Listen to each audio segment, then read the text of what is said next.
I'm so pleased to welcome Annabelle Bond to the podcast. I've had the pleasure of knowing Annabelle growing up, and she's always been a huge inspiration to me as well as to many others. Annabelle's been referred to as the fastest woman climber in the world. She summited the highest 7 peaks across the 7 continents, all under 1 year. These included Mount Everest, Elbrus, Kilimanjaro, Denali, Aconcagua, Vincent Massif, and Kosciuszko.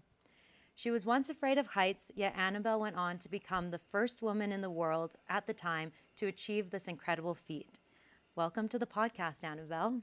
Oh, Tara, thanks for having me on. We're so happy to have you, and rather fittingly, we're here in Aspen, Colorado. I'm here with the queen of altitude, so we're fittingly up here in Aspen, and you spent a lot of time here in Aspen kind of throughout your climbing adventures, is that correct? Yes, Aspen is completely my happy place. Been here since 2003, so that was right in the whole Everest sort of training time. And yeah, we've been coming, I lived here on and off and at least 2 or 3 months a year since 2003. Absolutely love it. I love it here too. And I'd love to start hearing about your journey, and maybe if we could start with your upbringing. Where did you live? What did you enjoy doing? Who was Annabelle before you were the fastest female climber in the world? Okay, so Annabelle was a real geek. No, Annabelle, so I grew up, I was born in Singapore, and I spent my life growing up in Asia. So Hong Kong, Indonesia, Singapore, and then back to Hong Kong for a big stint of time before we embarked on the US. But if I just talk about, so I'm a bit of a cross between two cultures. So I'm very, very embedded in Asia, but obviously I have my British roots too. And I'm just so happy I got to experience time in Asia back then, different cultures. I learned so much visually. And of course, the East is a very exciting part of the world right now. Definitely. And you still live in Hong Kong? Still based in Hong Kong. We're all over the place at the moment. Yeah. Izzy's at school in England, but Hong Kong is base. Amazing.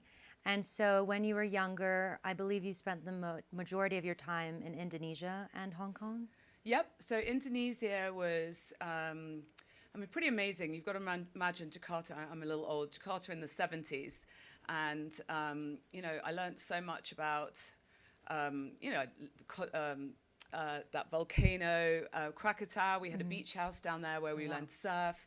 And I used to go horseback riding in the Punjak and, just galloping around I was 6 to 8. I was galloping around the tea plantations. Wow. And my sister was only about 3 and sort of on the horses too. So we lived a very free life, no riding helmets, none of the safety precautions of today. It was free and I played around in the paddy fields, no phones.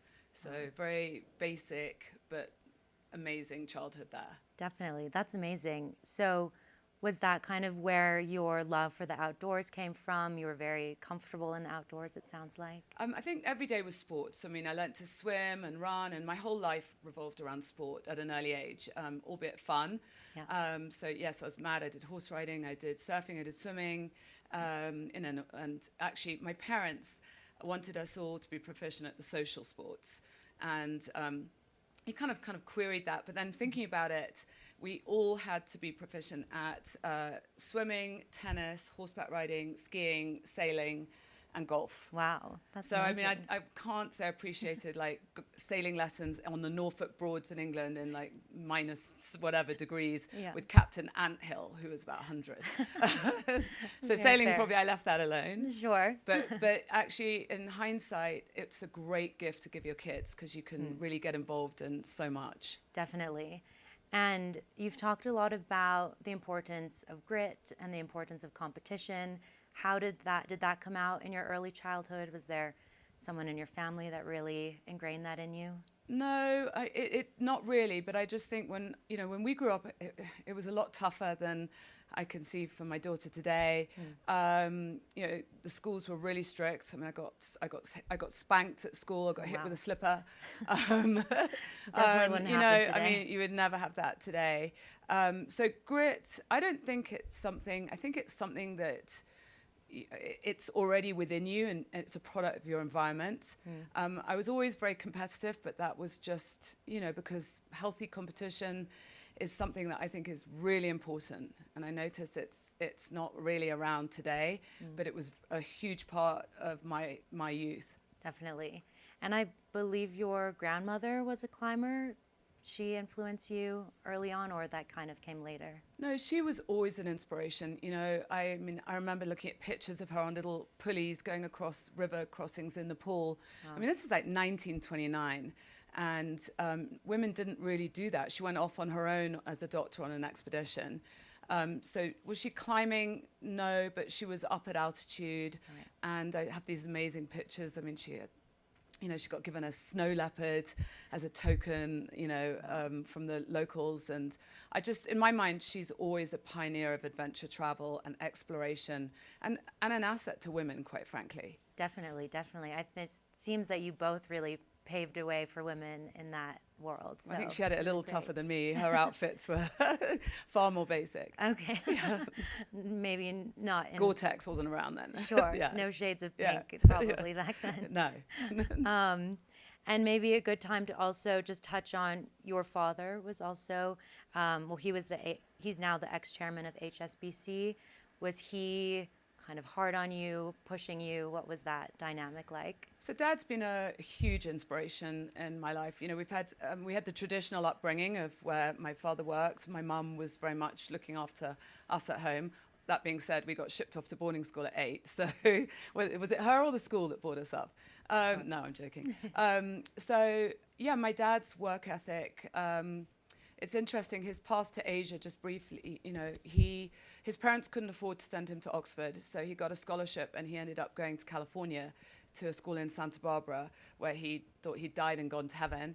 And when his year was up, he knew that he never wanted to live in England again. So he took the first job that got him outside of the UK, and that was to Hong Kong, because you could work there as a British citizen.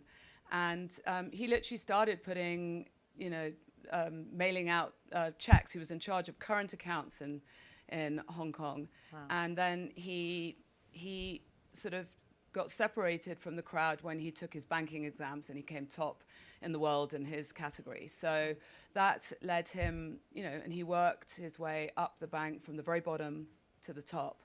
And I think that's always really impressive, his whole life. And he was very much in the wings. He was working all the time. So my mum was hands-on with all of us. But when he was angry, if we were naughty, because I often was, he had this stare that was, ask anyone that worked at HSBC, it was really scary. He didn't even need to say anything. So he was there if I was overstepped the mark. So he happened to show up a few times for that. And you, I believe, so you grew up in Hong Kong, in Indonesia and Hong Kong, went to boarding school. Later in life, you're living in London. He brought you back, I believe, to Hong Kong to Yes, you can remember, I went to boarding school at 8, and in those days, Hong Kong, London was 4 stops on the plane. Wow. I went on my own. I can't imagine having sent my daughter for 4 stops at 8. And I remember the plane broke down in those days, it was called Calcutta. So I was on my own in a hotel age 8 as an unaccompanied minor. So, already I think that grit and independence was building, from that. I didn't see my parents for the entire term, 3 months. I went to grandparents for exeat. So boarding school, I was between Hong Kong and London, so very, very transient. I loved Hong Kong for the holidays. England was always school time. Okay. And then I was very naughty at school.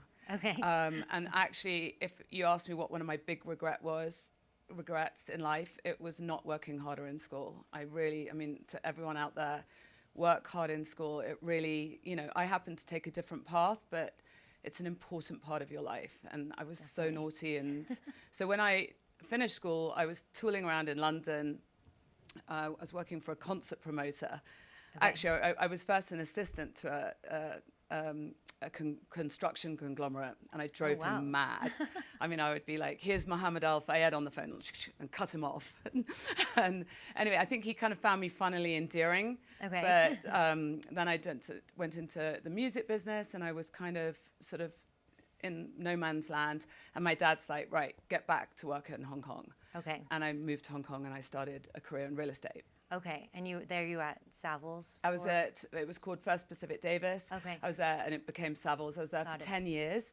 And actually that's where my real competitive juices came in, because we were all commission based, and this girl showed up in the office and she was just billing everything. And suddenly I'm like, okay, so I was up against her. Okay. And that's when I really started being competitive and working. Interesting. So you had that competitive drive growing up, but you really felt it come Only out in sports. Okay. But then when it came, suddenly now we're talking about money, your career, your independence. So suddenly that kicked in. Definitely. So somewhere between the age of 21 and 24, I wanted to make money and I wanted to be successful. Amazing. And did you feel like real estate was your path, or you felt like something was missing even? No, it was a means to an end. I had a great Yeah. life. I worked hard, played hard. Hong Kong has that kind of culture. And, you know, all the big banks, I had them all as my clients. We had sort of global crossing. It was the start of the technology. So everyone was pouring into Asia. And it was a cycle between Hong Kong and Singapore, because Hong Kong would get really expensive. Then they would go to Singapore, and then they go back to Hong Kong. But, you know, ultimately Hong Kong is the gateway to China. So Hong Kong, I think, will always have that edge. Definitely. Yeah. And during that time, I believe you had a boyfriend who got you into Yeah. extreme running. Was that your kind of introduction into the Yeah, I extreme started sports? dating this guy from Goldman Sachs called Kip Nelson, who we're great friends today. He's sort of a father to Izzy. Amazing. Yeah, no, so he won't mind me saying this. I mean, he was also very driven, and he was partaking in this race called the Maclehose Trail. I mean, it sounds sort of old and boring, but it was a 103-kilometer mountain marathon, 24,000 feet of vertical. Wow. It was brutal in pretty much 90% humidity, if you're lucky. So if I wanted to see him, I kind of had to run. Okay. And because he, Yeah. you know, he was working Goldman Sachs hours, so Yeah. you know, he was 7 in the morning and he wouldn't come back till like 9 at night, and that's if he wasn't traveling. So I started running, and then soon, you know, the deal was I could join their Maclehose team as long as I could keep up. So Oh, wow. you're a team of 4 people, and you're as good as the slowest person. All 4 of you have got to start, and all 4 of you have got to finish. Oh, interesting. So major teamwork involved. So I just wanted to be at the front, because whenever there was a stop, if you're last, you don't have time to rest. Oh, interesting. Yeah. So if you're last, you come in and the whole team picks up and keeps Yeah, going? because we're all ready to go. So like the poor guy Definitely. or person that comes in last arrives in, and it's like, okay, we're off. Okay. So I always kept really, so I managed to juggle the real estate career. I could do a lot on the road. So I was running Amazing. huge amounts. I was probably running, I don't know, 10, 12 hours on the weekends, and maybe 3 a day in the week. Wow, amazing. And that was specifically training for the Maclehose For the Trail? Maclehose. Okay, Maclehose. Yeah, so I really credit Kip for taking me from social sports, where I was just competitive, into this whole other endurance sport, which is about overcoming pain and dealing with, you know, how when your body is so tired, fighting through that pain threshold. Definitely. So what did you start to learn during that time? I imagine really getting in tune with your body and what your limits were, and Yeah, I mean, your body's your engine. So I was fortunate enough that my mum back in Jakarta in the 70s was a health freak. Okay. So while everyone else is enjoying ice creams and Coca-Cola, I was having like cod liver oil malt and What is that? and you know, like I never had a fizzy drink, and she was really, really healthy. And fussy about what we ate. I mean, I never had chocolate or anything. Interesting. So I really credit her, and looking back now, for, you know, they say when up until you're 7, what you put into your body develops your organs for the rest of your life. Oh, wow, interesting. Yeah. So I very much focused on what I ate. I mean, I would eat, when people would go for dinner with us, and I'd have mountains of pasta. You know, as a woman, everyone's like looking at you going, Yeah. what about the gluten? Right. But I was like, I couldn't eat enough to what I burnt. So very healthy. Teaches you a lot about people, teamwork. You know, everyone had to pull their weight. You know, everyone had to put in their own training, and we ran it like a military operation. So, I mean, because of the humidity, every other second or every other minute we had to drink. Yeah. And I also only drank mineral water. That was very early on where I became really fastidious about water. And I was the only one that actually didn't blow up on the first one. Blow Yeah, up in 'cause what way? Oh, because people would just, the heat, the humidity, just dehydrate. And then once you throw up and pass out, that's it. Okay. So no, we had only 2macla hoses we finished complete. 2, we had people go off to hospital at the end of section 3. So you did 4. I did 4. Wow, amazing. 6 months a year training. Wow, incredible. Yeah, but it taught me so much in life. So I credit Kip for getting me into that whole endurance side of sports. Definitely, very cool. I'll just do a quick check. Is everything going okay? Yeah, you're 14 minutes in. Okay. So I think Cool. Okay. Sorry. Am I talking too much? No, it's you're perfect. wonderful. You Yeah, sure? it's perfect. Sorry. Okay, we'll keep Oh, going. I sorry. just wanted to make sure nothing crazy was happening. Okay, perfect. No, you were doing amazing. Oh my gosh, stop it. Okay, so you have this transition from kind of more recreational sports now to extreme sports. Where did the climbing start to fit in? Okay, so in a nutshell, so Kip and I got engaged, Right. and I quit my job. He quit Goldman, and we moved to Sun Valley in Idaho. Oh, wow. And so I think short of death, that was 3 of the most stressful things you can do: sort of move country, get engaged, and quit your jobs. So I arrived from Hong Kong, and I landed in Sun Valley, and it's like I come to a stop. Everyone speaks slowly. Everyone's slow. I'm like, oh, talk faster. So we had this year because I had to travel because I wasn't an American. So we did a running holiday in Peru. So we ran the Inca Trail.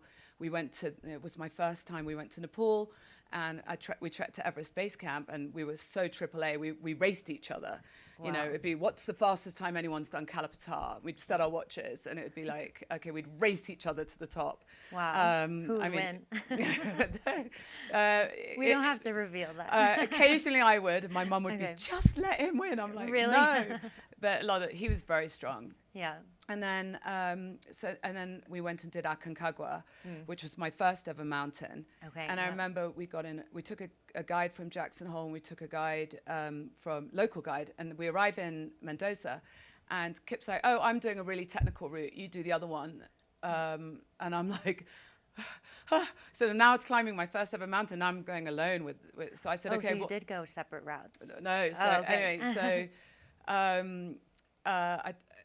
we had a huge fight. I said, okay, I'm taking the local guide. And he's like, but so anyway, we ended up doing the same route. Okay. I learned a lot. We had altitude sick problems with one of the guides, So interesting. the poor guy from the States, and Kip got high altitude pulmonary edema on the summit.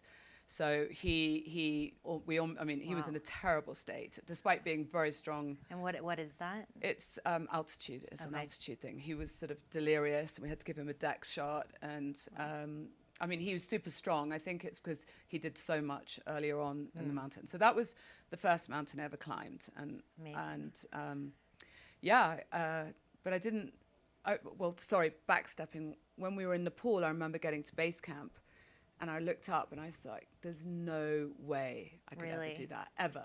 Wow. And because it was hard just to get to base camp. Yeah. How long does it take to get to base camp? I think usually they allow about sort of 10 days, something like that, to yeah. acclimatize slowly. And, it's a very spiritual, beautiful journey to base camp. Wow, And we amazing. went over the Chola Pass, and it's like walking on the moon. And it's incredible, but it's hard. And I felt like shit at base camp. Altitude is not something you just, I think 3/4 of the world, no, I don't know the stats, but a lot of people cannot physically go above 16,000 feet. Yeah. And you need, after a certain altitude, you need to have oxygen with you. Is that correct? Yes. If you haven't trained yourself. So I went, I went on to oxygen at Camp 3. Okay. Interesting. So what maybe... Sorry, go ahead. can I just butt in 1 second? Yeah, so, definitely. So Kip and I break up. Okay. And I think because your podcast is about mindset. Mm-hmm. So now here I am, I've given up my job, I've moved to another country, and my relationship's going pear-shaped, and I don't know what to do. And, so you have an option. I could either sit on a therapist's couch and bleat bleat away like how sad this is. So I decided to take a very different route, which has very much been about how I've handled coping mechanisms of how I've handled situations in my life. And I just remember booking 3 mountains to go and climb in Bolivia. Oh, wow. And I just showed up in Bolivia with my guide from Aconcagua and went on my own. Completely on your own. And sod's law, and I was really upset, and I was in a, but I was like, I'm gonna get over this pain through physical, adversity, just push myself to my limits. And then I was at the camp, I was at Huayna Potosi base camp, and there was a group from Sun Valley who knew Kip, lived right next door to me. So I'm like, oh no. Oh. But I'm anyway, trying to get away. But it was an amazing experience. I met these Danish girls, and we did Illimani, Huayna Potosi, and Pequeño Apalmayu. And I remember we just had like this dinner party in La Paz, and it was all the people I'd met climbing. So, and it was very liberating. And so that was how I coped with grief and pain, and just I was kind of lost. So I spent a lot of time in South America. How do you think that, like, pushing yourself physically helped you? Is it because you're busy in, sometimes sort of, life-threatening, very cold, extreme weather conditions. It's physically really challenging. So you can go over stuff in your head, but you've got another goal. You have to be really present, I imagine. Yeah, so it's just, for me, it's a really good coping mechanism of when I'm dealing with something in my life, is to really apply myself physically. Interesting. I think I would just be crying in my tent wondering, why did I do this on top of everything? Yeah, with a therapist, that that was my way. Instead of therapy is just dealing with it. Interesting. Amazing. Through that. Very cool. So curious, so you're going through this breakup, but you've really gotten into climbing at this point, maybe getting more confident. Walk me through, how did it go from that to Everest. Then getting invited to Everest? So, I spent this time in South America, and I did, the Bolivia, I did Ecuador, I rode horses across Ecuador with some girlfriends. I went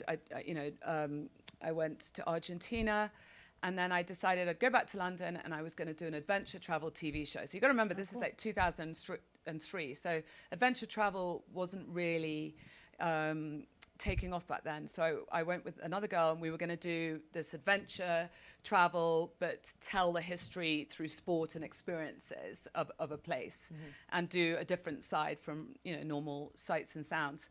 And we went to the BBC, and they just basically hated us. Oh, no.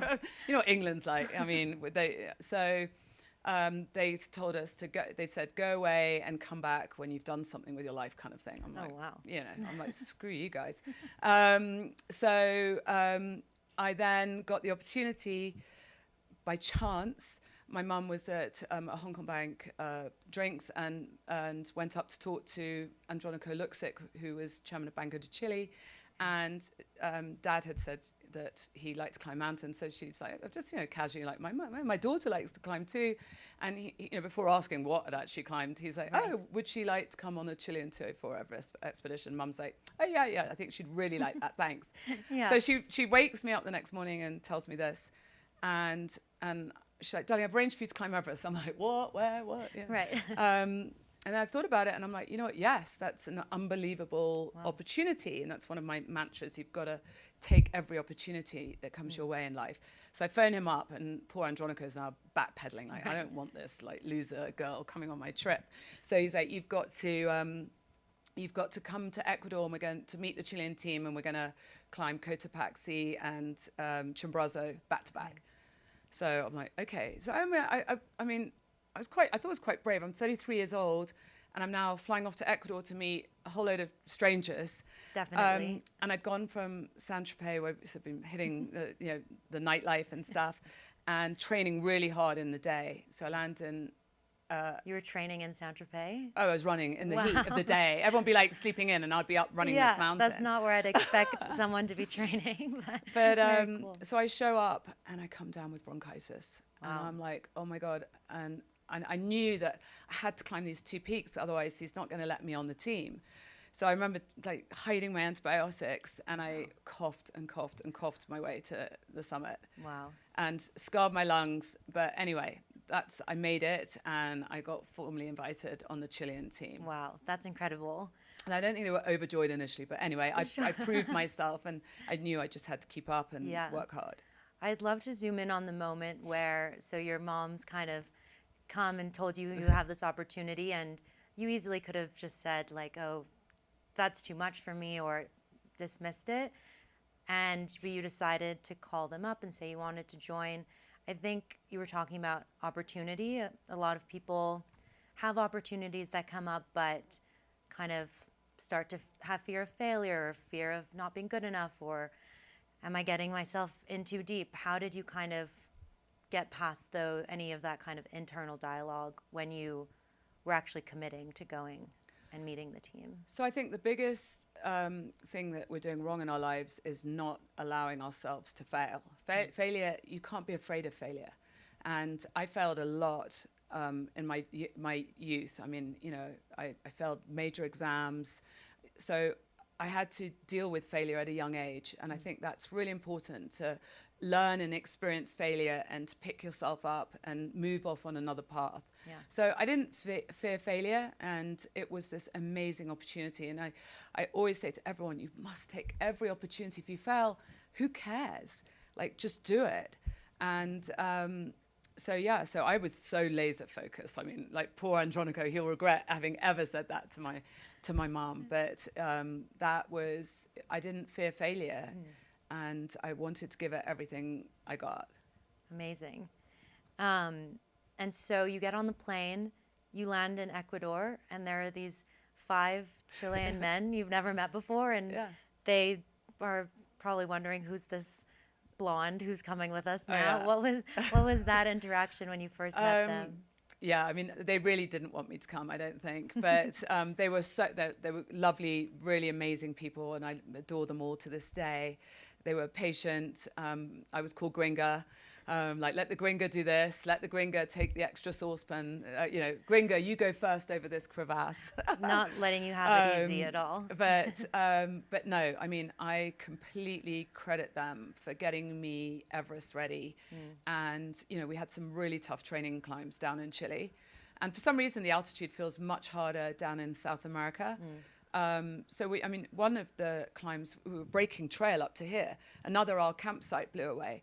So I had breaking trail, meaning the snow's up to here, up to your stomach. I mean, I don't know if you've even tried to do that, but no. I could do like 2 footsteps. I mean, it is so much easier once there's a path. Wow, interesting. It's physically so exhausting. I mean, I couldn't even eat at night. I was so tired. What was there something that they taught you during that training that really this is stuck the with you? whole grit. I mean, I started getting it on the Maclehose, putting yourself out there, coming out of your comfort zone, and experiencing pain. Definitely. And, another sort of small thing is when you're absolutely exhausted and you think you're going to die, literally you think you've got nothing left, you always have 20 to 40% left in the tank when you think you're exhausted. So it's mentally getting yourself over that obstacle. Wow. And you mentioned that you also, so you landed with bronchitis. Again, you easily could have said, I'm sick, I can't do this. You end up having permanent lung damage from those summits. Was that, again, you just had set yourself this goal and nothing was going to stop you? Yeah. I didn't want them to think I wasn't strong enough to be able to be on that climb. Yeah. Sorry, just one second. And so and we'll get to Everest, but you also had another setback in preparing for Everest when you were in Ecuador and started to experience some health issues and actually ended up finding out you had a tumor in your uterus. Could you talk about what that was like, especially already a huge emotional load, I imagine, on top of preparing for Everest? What was that experience like? It was completely, I was at the fittest I could have ever been. I was having a few issues which had actually been sort of pushed away by the doctor in England, and I'm now down in Chile, and I'm experiencing, just minor weird things going on. So I go and get checked, and they find this tumor in my uterus, and they do all the dye tests, which are actually extremely painful, and they take it off for sampling. And I remember, I think I was so laser focused on Everest. This was like an annoying obstacle. And I remember saying to Andronico, if it comes back malignant, please still let me climb Everest. Wow. And he said, you have to ask your parents. I'm like, I'm 33 years old. Funny. But I was, one of the lucky ones, touch wood. And so I used it as an opportunity to raise a lot of awareness for women about ovarian cancer and how it can happen to anyone, no matter how fit. And I raised money for the Eve Appeal, which specializes in the prevention of ovarian cancer. And it really, really, it helps when you're undergoing a challenge like Everest to have a deeper meaning, like you're doing it for other people, and that when you're going through those really dark moments, that you have a reason to push through. That, I knew that I could get £1 million on the Everest climb. So really, I would do whatever it takes to get that money so that could help other people, look out for the signs and create awareness for ovarian cancer. That's amazing. So you raised money for the Eve Appeal with your climb, and I believe 1.8 million pounds you raised for them? That was the total. Wow, amazing. And it's amazing how you turned that negative, scary situation ahead of the climb into something really positive on your climb. Well, I was happy to just try and get, in my own little way, get the word out there and make people vigilant and check. Definitely. Okay, so let's jump into Everest. So you arrived to Everest now with the Chilean team. You've passed kind of their test of the 2 prior summits with them.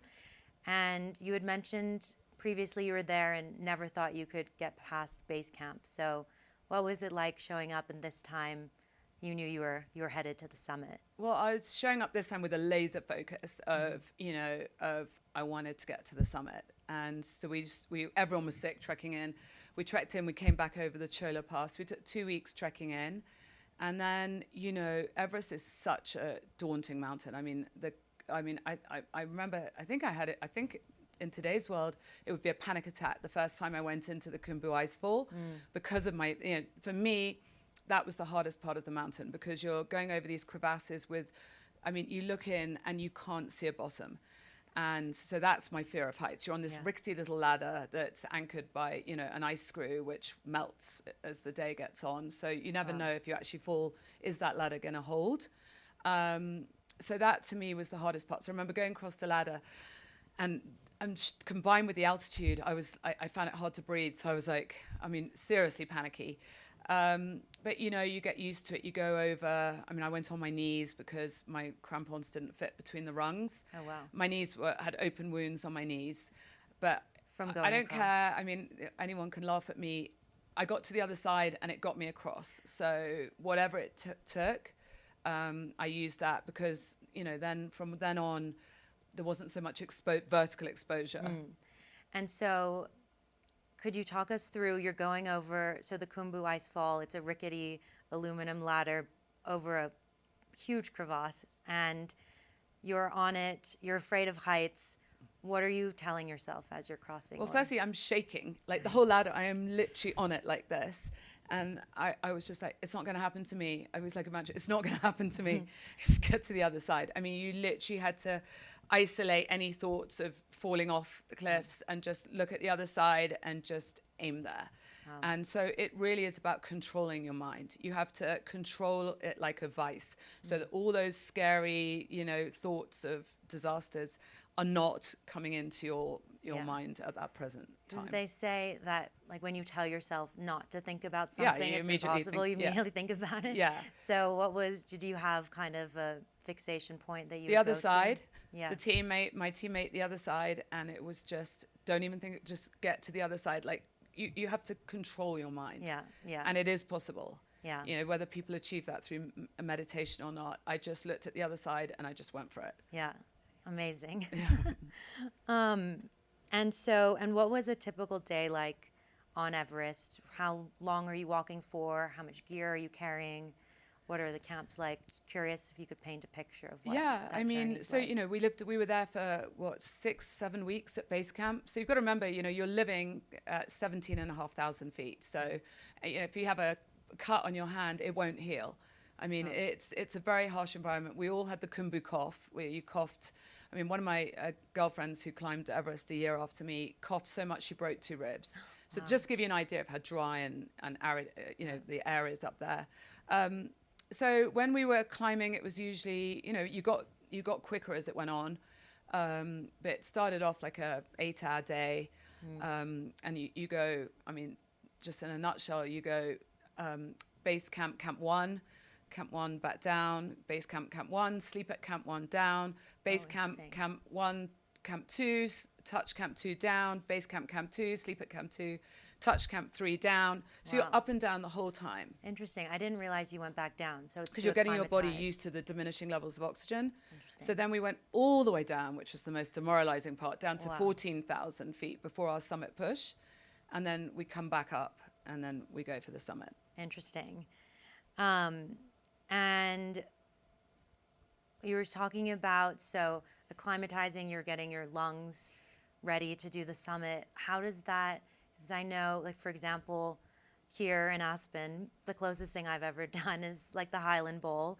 You feel the dryness in your lungs, the heaviness in your legs, and even just taking one step can be difficult. So again, how do you just push yourself through to take one step after the other? Is that really, are you just focusing on one step at a time? Yeah, I mean, and also just remember, so take how you felt on the Highland Bowl and then go up to 17,500 feet. Yep. That's base. Okay. So then you're going up from that. So, when you see these videos of people moving slowly and you think, oh God, that's so unfit. No, it's really hard. Definitely. And you've got to get into a rhythm. And I think it's quite important that you don't go anaerobic when you're climbing, because then you're out of breath. So the moment you're panting, it's not good. So you've got to keep that, your breathing kind of regulated. And you get used to it. And let me obviously mention the Sherpas are the unsung heroes of the mountain. We had an amazing group with us. And I mean, for most climbers, Everest is not achievable without them. They help ferry the loads to the camps. And so they really are the unsung heroes of the mountain. And they deserve every bit of respect from everyone. I mean, they're phenomenal. That's amazing. Yeah, so they do. So we carry, much heavier packs on Denali and Aconcagua and Vincent than Everest. Okay, because they help you. Yeah, I mean, it's still, it's not nothing, but it's better. Yeah. And what was the most mentally and physically taxing part of Everest for you?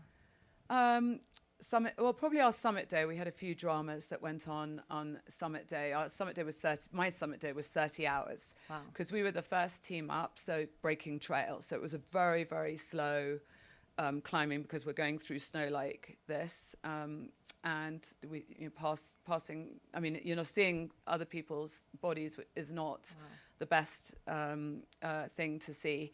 And also, actually, about 50 of us were meant to go on our summit day, and really high winds were taking place that day. And we had enough rope to rope up alpine style. So a lot of people turned back. So actually, there was only our team, which was 5 climbers, 5 Sherpa, 10 of us. And there was Kenton Cool, who's my great friend who's done Everest now, I think 17 times or something, and his client. So but I was 14 hours to the summit, had 2 hours on the summit. And then I came down in 3 hours, but my team came down in 13. We had all sorts of dramas on summit day. Wow. So the last kind of challenge of Everest, I believe, is the Hillary step. Hillary step. Oh, Hillary step is the Hillary step at the top. So what was it like navigating that last stretch? So you're going, so for me, the hard part, you're going from the south summit to the Hillary step, and you're going along this, you can't really see it. It looks like a really narrow, snowy path. And I put my ice axe through, and it kind of went like that. And I'm like, big air underneath. Wow. So, even though it's not like the ice fall with the sheer drop, that there's drops. So if you fall, you're off. So, and again, you look at the Hillary step, it's quite daunting, because there's just loads of old ropes. So I said to, one of my guides, I'm like, well, which one do I hold on to? And he's like, I don't know what will hold, grab a few. Wow. So I did this, because you go so out old. and over the exposure, and then you go up the Hillary step. Wow. So I was super focused. I mean, it was like I was in another mind frame. I wanted to get to the summit. Wow. That's incredible. And what was it like when you reached the top of Everest? So the moment I was over the Hillary step, I knew I was going to do it. So I was sobbing into my oxygen mask the whole way up. I had about a 40-minute ridge, like you go along the knife ridge. So I was sobbing. I was like, oh my God, I'm going to do it. I'm going to make my dad so proud. So get to the top. And I mean, it's amazing. You can see the curvature of the earth. I mean, it's, you know, people often ask, it's probably about the size of here with prayer flags. Wow. And so I sat and waited for the team, and then we all, like, you know, they were all phoning Chile, and I was like, but it's only half the climb, we haven't got down. Right. And I didn't want to phone anyone. I was just sitting there, and then I heard like high winds coming, get off, because we blew past. We were meant to turn around at 12, and I reached the summit at 12 and left at 2. So, So you had I to wait for the winds to die down? no, the winds were coming. Oh, so I so had just- I wanted to get off fast. Wow. Yeah, so I came down with Lakpa, Rita Sherpa, and myself. Wow. Amazing. And I said to the others, I'm going. And they were still like phoning Chile. I'm like, I'm off. Yeah. And I went down in 3 hours, almost faster than the skier. We were running. Wow. I was on a short rope and ran. From summit all the way down to the Ran. bottom in 3 hours? Yeah. Wow. Running. Incredible. Yeah. And one last piece on Everest. I believe it was on Everest you wrote something on your tent during your journey. Do you remember what that was? I do. And now I'm going to have a bloody mind blank. I wrote it in lipstick on my tent. It was that expression, only those who are not afraid to push will ever see how far they can go. Amazing. Yeah. And I love that. Was that was your motivating factor? Always. I wrote it on every tent in lipstick. In lipstick? In lip pencil. Yeah. I love that. Those are great words. And yeah, you definitely demonstrated that. So you summit Everest, come back down safely. What happens when you come down? Do you fly back to London? You sleep for 2 weeks, have a big party? What happened? I went to Phuket to meet my girlfriends who had all come to meet me. And I remember, like, you forget, like, you're coming out, it's like you come out of a war zone. All the top layer of my lips had, like, burnt off. Wow. And I remember going for, like, Thai chicken green curry. And I was like, ow, ow. I had to run out the restaurant because it was burning. Oh, no. But then I had what's known as like post-Everest depression, the removal. I'm a very goal-orientated person. So I like to live my life, even now, goals, to work towards. And no matter how small. So I had like this big, my whole life had been Everest. And now suddenly it's done, what next? So I saw no woman had climbed the 7 summits in under a year. And then I was like, right, that's my next goal. I'm going to raise the money, continue doing stuff for the Eve Appeal, and do the 7 summits in under a year. Interesting. And so, because most people, I imagine, to attempt that, it takes tons of planning ahead of time. You're suddenly doing this on the fly. What was the next step? Because now you had to fundraise and do all the logistics. So doing it on the fly was the hardest part. In hindsight, I wish I'd gone to Denali straight away, but you had to get permits, and I was kind of still like recovering from having done Everest. And if I'd gone to Denali straight away, I'd have done the whole thing in 6 months. Wow. Hindsight's a glorious thing. So I didn't. So I went to London and raised the money, and that's almost harder than the climbs. I remember like Red Bull came back and said, what you're doing is not extreme enough for us to consider sponsoring. I'm like, screw you guys. I mean, I contacted everybody, and then I got a break. You know, I got Paul Tudor Jones, very kindly, his company came in. I never met him, but his company came in. I got a bit from Merrill Lynch. Summit Hotels came in to provide. Lian Fung from Hong Kong, from my hometown, came in. Amazing. So gradually got some sponsors together to pay for the rest. Definitely. Antarctica Amazing. being the most expensive. Oh, interesting. And you also, when you did Everest, you were a guest with the Chilean team. So now were you putting the team together? Yes. Getting the gear together? Were you discovering all of that for the first time? No, so it was that now I mean, I need to be guided. I mean, listen, there are some amazing mountaineers in this town. I mean, I'm a very good person, but I want someone to double check my harness and to just to guide me. I'm always the number 2 person on the rope. So I went with Guy Cotter and Adventure Consultants, and I wanted to make sure that I was with people that were married and had kids that wanted to come back, that weren't going to put me in any kind of danger. So actually, he was amazing. So he did those logistics. I did the fundraising logistics, put together, I had it filmed. Probably others, no one would have believed I'd done it. And so I had, between him and Luis Benitez, they took me on the rest. Amazing. Because I think those, when people set goals, those kind of logistical challenges can kind of put you down or make you unsure if you want to proceed, just because it's all new and unknown and that kind of like 0 to 1 step. So you must have definitely learned a lot during all of that time. You know, one of my sort of 5 life lessons that kind of the Navy SEALs use as well, prior preparation and planning prevents piss poor performance. That's always, so, you know, that's very important logistically. And I learned it from the Maclehose, where we had a very, very, you know, so many lessons came from that ultra race. So everything had to be meticulously planned. Amazing. So where you said you wanted to go to Denali, but you couldn't because of permits. So where did you head next? So raised the money, you know, did a few things in London. So then I went to Elbrus in Russia, Kilimanjaro, down to Australia, Kosciuszko. And then I went to so I had kind of friends and other people on those climbs. I always had a guide so that if they couldn't make the summit, I could still go. And it was quite funny in Russia. The guide was so busy on vodka, he was sort of lying unconscious. So luckily, we all went with the other guide, and he just met us at the end. Wow. But then when I went to go to Vincent in Antarctica and Aconcagua, which I was doing back to back, it was just me and Luis Benitez and a cameraman. Interesting. And did you feel when you were going, the next 3 were Elbrus in Russia, Kilimanjaro in Tanzania, and Kosciuszko in Australia. You had summited Everest, so were you more confident going into those, or how did you feel going into those? I mean, yes, I was more confident, but with mountains, it's so funny. We were sort of on Kosciuszko, which is, you know, it's not that high.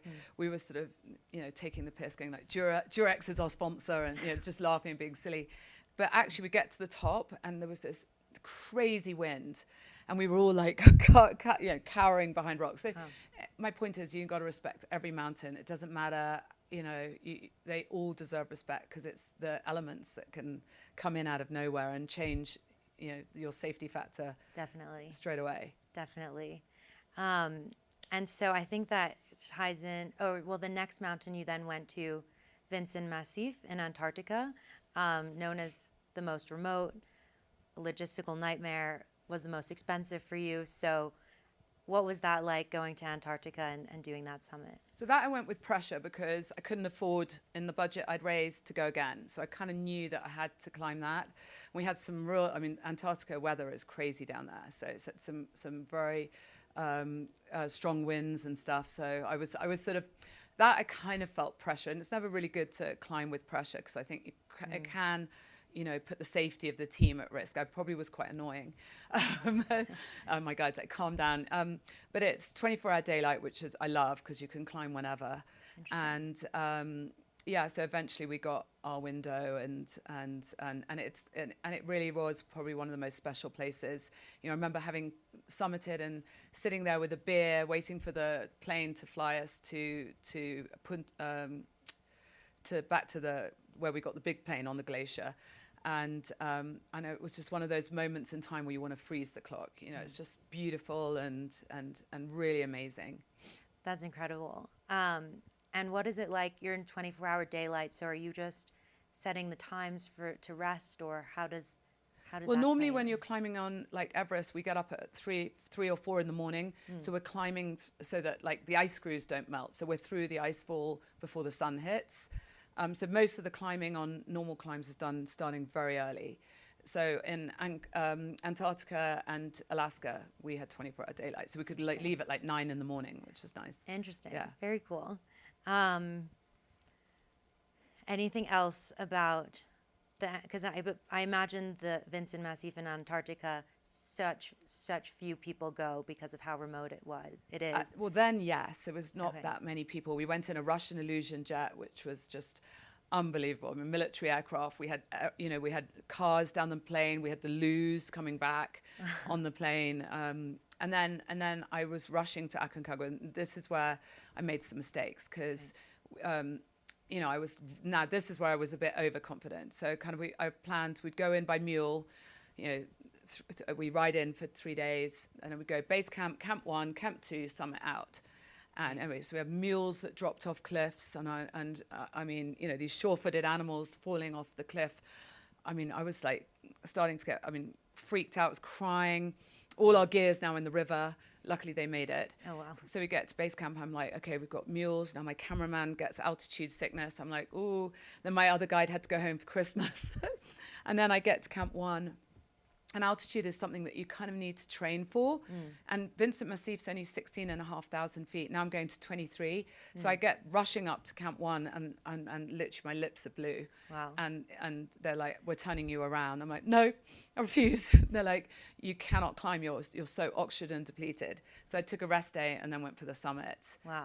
And collapsed on the summit. Like, that's the one time I thought, I don't think I have any energy. I don't have that 20% left.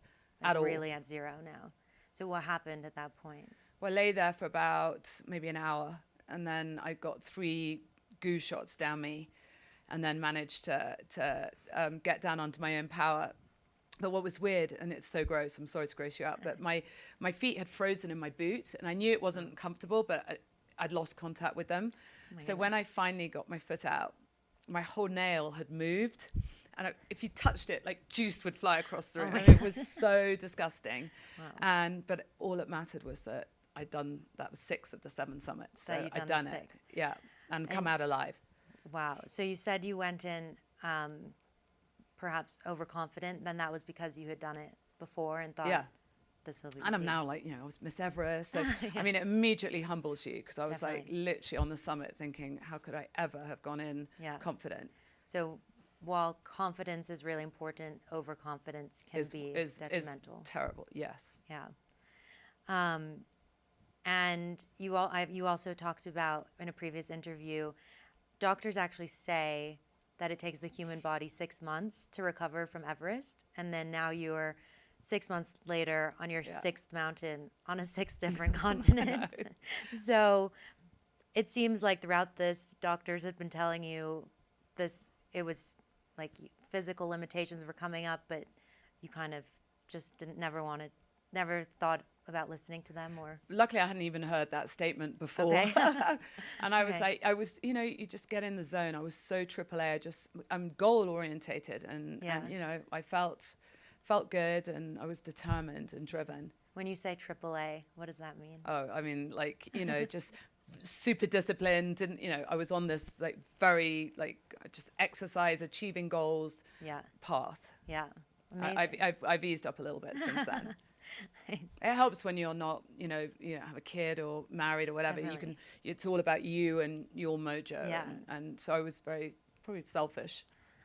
But so throughout this you weren't in a relationship, probably, were you in touch with friends at that point? Or your family, or had to be totally focused on yourself? Yeah, I mean, those days it was just that little Nokia phone. I mean, sure. Please, can we bring all that era back? Yeah. I would speak to my mom on the sat phone, and it's so funny. She'd be like, I'd be on Everest. She'd be like, now don't forget your gloves, darling. I'm like, okay, Mom, I won't. Yeah. Yeah. Like definitely have more than just my gloves. Yeah. Yeah.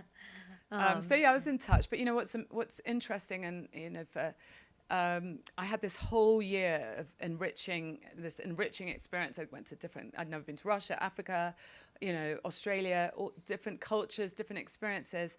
And then you finish, and then you go back to London and you just slot right back in. But you have had this amazing experience. Your friends haven't, they're just the same. Yeah. So never be afraid to take a year out and do stuff, or to achieve goals. Yeah, I think that's great advice, because it can be scary sometimes to leave your norm, but get out of your comfort zone. That's where you learn and do you get so much more out of it. Definitely.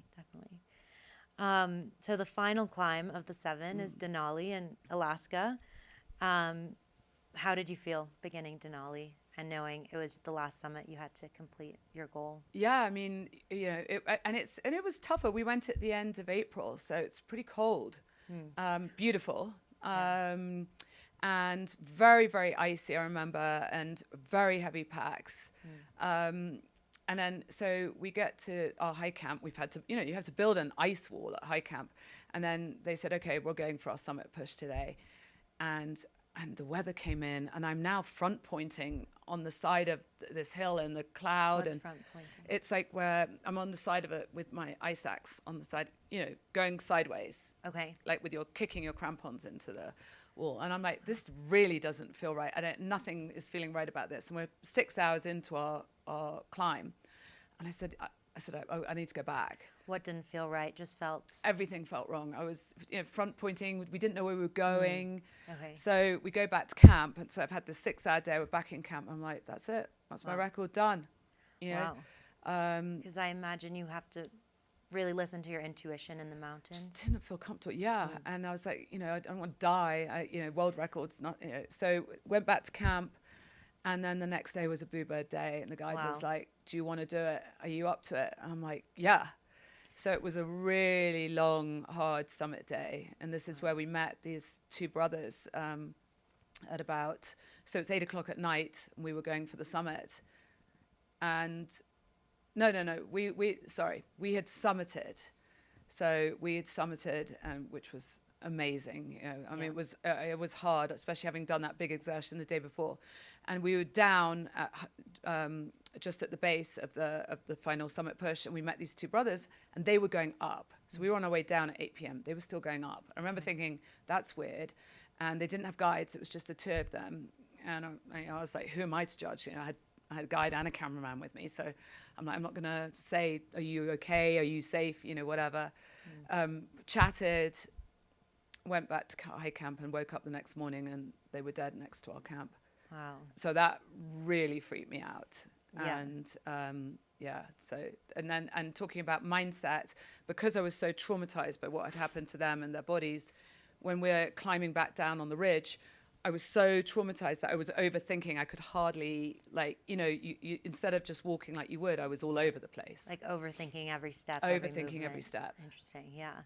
And what that must have been, it's a very stark contrast from you've reached your goal of the 7 summits in 1 year, and then the next day to find 2 bodies of people you had met. How did that make you feel, or maybe change your perspective of climbing or your achievement? Well, it really made the whole record feel like nothing. Because it's like, oh my God, these people have lost their lives. Yeah. And it just showed, the importance of being careful in the mountains, never taking anything for granted. I'd just done so many mountains back to back, so I kind of felt lucky. So that's when once I finished, I took a huge break. Understandably, for sure. It's so funny, like walking out from summit day we walked all the way out. I was hallucinating. I was seeing monkeys in the clouds. Wow. And dragons. I was that exhausted. Wow. And do you think that whole experience, especially with how Denali ended, kind of that appreciation for life and sees every day and every moment, is that really something you learned from that experience? I think I read a statistic, we have control over 80% of our life, 20% is circumstantial. So, that really showed the circumstantial going wrong. Yeah. So, I was like, that's it. I've had it lucky, on the mountains, and I remember Chris Bonington giving a talk, and there was a picture of him and about 10 climbers. He said, I'm the only one here today. So I was very much aware of, that was enough for me. Definitely. Yeah. And so what happened when you finished your goal? Did you have that same feeling after Everest of a goal like being gone and looking for something new, or what was your feeling after you'd completed it? Yeah, but it all happened so quickly because Prince Albert of Monaco's office contacted my dad's office and said, would she be interested in coming to the North Pole on this expedition? And my dad didn't even ask me. He's like, she'd love that. And actually then he's like looking, he's like, no woman's climbed K2 and survived. I'm like, thanks, Dad. Like, I don't saying you should go. Yeah. I'm like, do you not like me? so anyway, so then I flew out to Monaco and met with Prince Albert, and his team was in conjunction with WWF, and I agreed to go with him. Amazing. So the adventure just continued and kind of Yes. snowballed from Yeah. there. Amazing. And I know that another adventure that you've had that we haven't touched on yet is you also have a daughter, Isabella, who I believe is 16 now. Where did Isabella fit into all of this, into your life of adventure? And how has that journey of motherhood been? So just after the North Pole, I was dating. I got engaged to someone, and I was very soon pregnant with Isabella, and unfortunately our relationship didn't survive. The cracks were showing already. So I left when I was 4 months pregnant. A very, very difficult decision to take. I was heartbroken. I was pregnant. I was losing my fiance, and it was a very controversial decision for my family. Like, my dad's very traditional, and sadly it all went wrong. So I had Izzy in London, and for the first 9 years before I met my husband Ken, I raised Isabella myself. So for the most part. And that was a whole different challenge. A whole new journey. Yeah. Yeah. And you talked about how in your past relationship, during a breakup previously, you threw yourself into physical activity. So now I imagine being pregnant, you couldn't do the same things you normally have done of being on adventuring all the time. Yeah, I'm not going to lie. I went through the pregnancy was very tough for me because I couldn't apply myself physically. I mean, I walked a lot. And so what I did was I just became this, I went from being quite a mess in my bedroom, and it was just messy. It was an organized mess, but I was quite messy, to OCD tidy. Like, I lipsticks were lined up facing forward. Everything was planned for Isabella meticulously, like stem cells, and I did everything. So I became this OCD neat fanatic. So I guess my energy was being channeled into just getting organized and ready for her. Amazing. So a new type of goal to channel your energy towards. Yeah, I've got a weird one, but yeah. Yeah. So I'm quite tidy.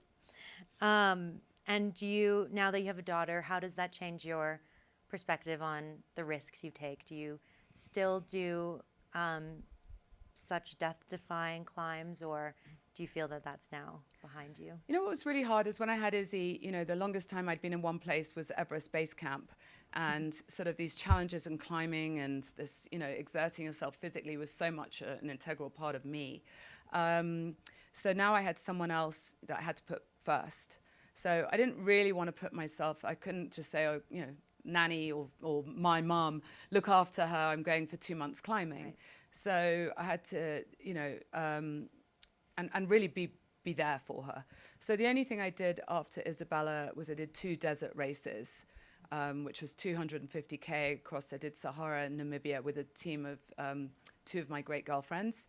And that was another hard feat, but it was great. I got the same feeling, and I felt like I wasn't doing anything crazy, that I would still be there for Isabella, because I was so selfish with my time before, and now I had to put somebody else first. Definitely. And now at this point, you've definitely proven yourself. What keeps you pushing yourself, I guess, to continue to chase these adventures? Now I've thrown myself into the Laureate Sport for Good Foundation. So I take 100 people on challenges to raise money, using the power of sport to give back. And it's great because we put this really interesting group of people together, and everyone's out of their comfort zones, and it's a team building experience. So I focused a lot on that, giving other people the opportunity to come out of their comfort zone and to meet a great network of people and to give back. Definitely. So I think it's my time. I love anything around sport, and I keep myself, I'm very goal orientated, so I keep myself at a level of fitness where if I did get asked to do something, it wouldn't take long to get into shape to do it. Definitely. That's amazing. And so you've definitely, so it sounds like this discovery of extreme sports, you've really been able to carve out a sense of purpose with it as well, not only pushing yourself, but being able to give back also. Yeah. Yeah, amazing. And um, that, venture that you just described, does that take place here in Aspen? Or? No, so we've taken 100 people to the Himalayas, to the Drakensberg in Africa, and we did one in Dubai, Amazing. which was great because the government now threw their weight behind it, which makes a huge difference because you've got, all these people coming in from different businesses.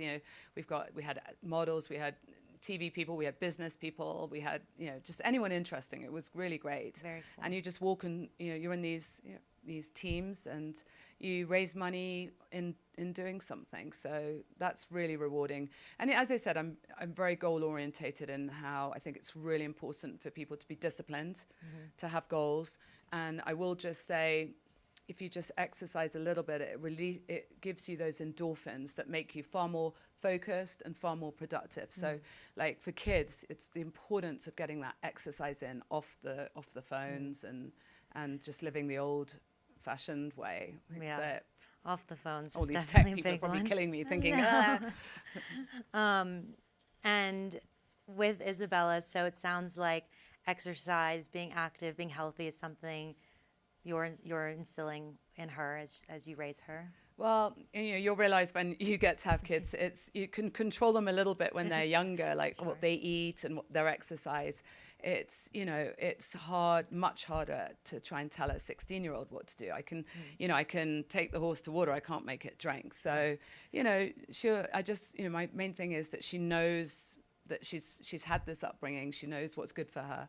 And she has to make her own path. I can only advise, Yeah. But I have a lot of experience to advise, but they don't like to hear it.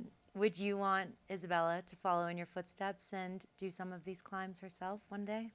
Well, I think she's far cleverer and she has far more potential than I had. And all I hope for her, I think mountaineering is really busy right now. I mean, I look at those lines on Everest and it's not, I'm so glad I climbed when I did. I would like her to forge her own path, she's got so much talent.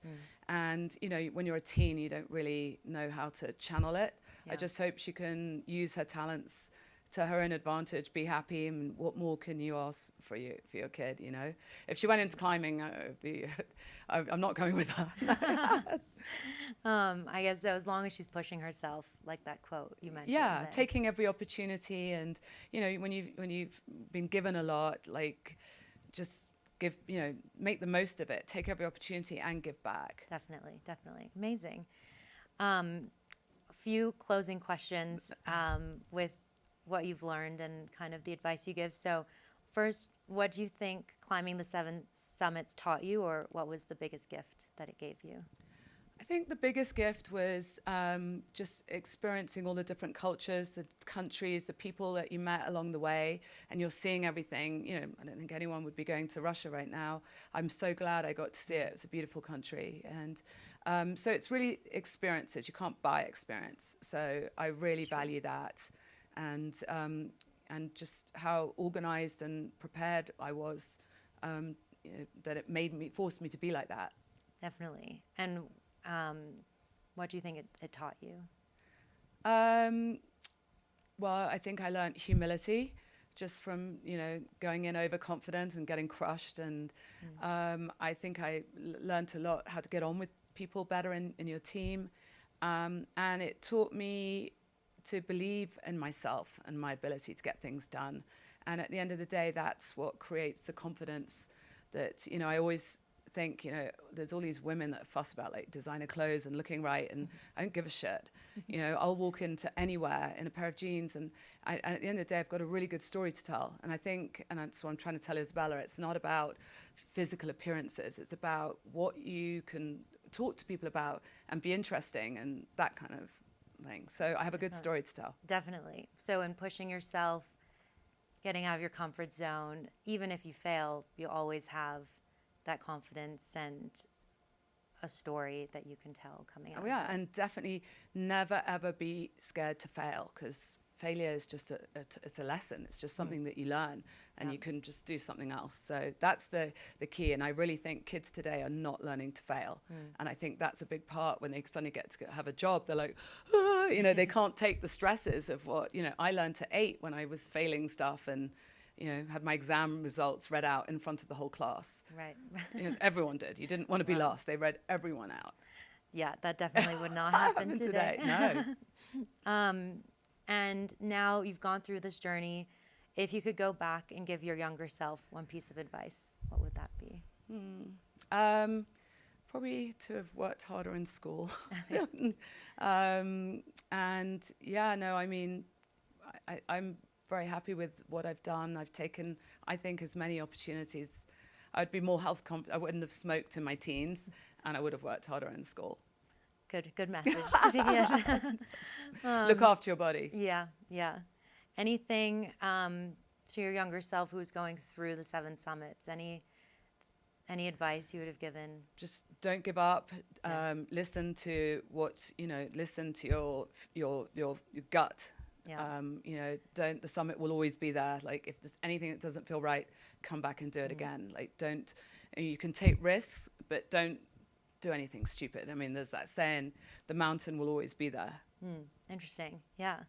It can be hard to listen to your gut. It is, especially when this is the problem. When records are at stake, people aren't, they're just going for the record. You've got to know when something doesn't feel right, and don't put yourself into crazy risks. You're already taking a risk. Right. Amazing. And for anyone who's trying to do something that's never been done before, what advice would you give them? Don't let anyone tell you that you can't do something. I mean, I got literally laughed out of town. It was like, you're never going to get above base camp. You know, like, you know, no one believed. I mean, even when I met Edmund Hillary, who's a hero, he's like, so how was base camp? I went a bit higher, actually. Yeah, just a little higher. Yeah, so don't let anyone tell you you can't do something. Just always be prepared to try and fail. Yeah. Because, you know, and just be driven and disciplined. Definitely. It's that, like that saying, it's only crazy until it's done. Yeah, so. exactly. And you definitely did that. And finally, what is the main thing you would want others to take away from your story and apply to their own life when it comes to their mindset? Well, I think the most important thing is you know, you are in charge of your own mindset. So have a goal and set yourself a goal and focus on that goal, and don't let anyone tell you, as I said, that you can't achieve it, because, you know, you can, even if you fail, you could always surprise yourself. And I think to have a goal is very important. And the only other message, look after your body, like eat healthily and Get off your phone. and I think, get off your phone. And exercise really does give you some good endorphins that make you more productive and more energetic. You know, when you're sitting in front of the TV, it's like you know, you feel lethargic. Like, if you exercise, you want to do more. Yeah, and as you've seen, it builds on top of each other, and there's a snowball effect. Amazing. Well, thank you so much. I think that's a great place to end. I'm again, as I mentioned, it's been a pleasure getting to know you as I've grown up, and you've always been a huge inspiration to me, and I know to many others. So it's been fantastic to get to share your story. I was saying, do you remember when we went out surfing and your mum? I thought I didn't. Your mum looked out from the house and we were like capsized in the waves. Well, just for some context, I remember you came to Hawaii and I was going kayak surfing, and I took you out kayak surfing. Did we capsize? Yeah, it was so much fun. I remember laughing. We were laughing. Anyway, it was. I think you made a joke that was scarier than Everest at the time, but I don't think that was actually the case. No, it was great fun. Well, thanks for having me.